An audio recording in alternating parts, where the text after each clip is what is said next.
Hello, everybody, and good to speak to you once again on this beautiful day that God has given us finally, when we experience not only the beautiful sunshine, but also the promise of new life that's coming from the earth at spring. And it is exactly that new life breaking forth that we are all anxiously holding on to and waiting for as we journey through these very uncertain times. But it's good for me to speak to you again in a particular way because this coming Sunday, as we all know, begins the holiest week of the year, Palm Sunday. And as we start Palm Sunday and go through the days that will lead up to Easter, we know that they are the very core of who you and I are. So I thought it would be important for me to just share some reflections and some thoughts and prayers and wishes for you at this time.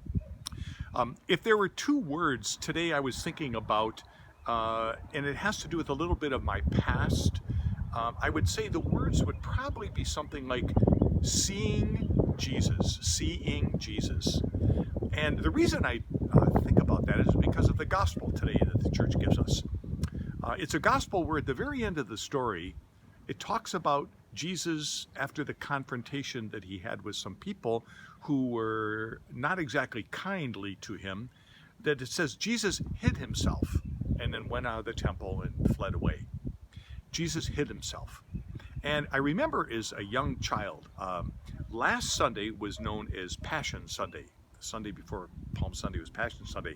And when you would walk into church, most churches at that time, it was mandatory that all of the statues and the crucifixes were veiled in purple. Some still do that today. It's an option, and some it's impossible to do because of the size of the church. But nonetheless, I remember walking in, and I generally would go to church with my parents, sometimes my brother and sister, if our schedules allowed. But we would walk in, and there all the statues were covered with purple.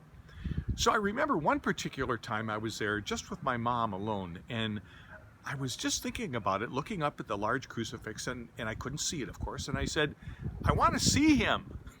And I got the look that some of us would get from our parents. And on the way home, I remember my mom saying to me, you'll have to wait till Easter. You'll have to wait to Easter to see Jesus. And that's why those words came to mind today when I read the gospel about seeing Jesus, because we all want to see Jesus. Coming up with Holy Week, Palm Sunday, we want to see Jesus. We want to be in our familiar church. We want to see the palms. We want to see the red vestments. We want to hear the Passion story.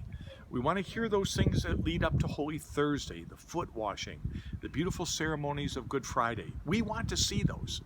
And right now we're being told, wait till Easter. And I don't mean literally Easter this year, because we know that things are not like we would like them to be.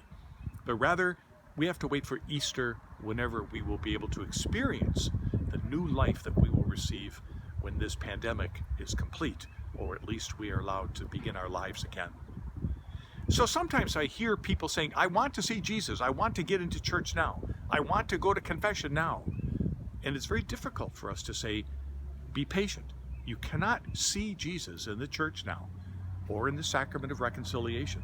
The Holy Father has written a beautiful, beautiful prayer about going to confession right now in the absence of a priest. I would encourage you to read that if you are curious.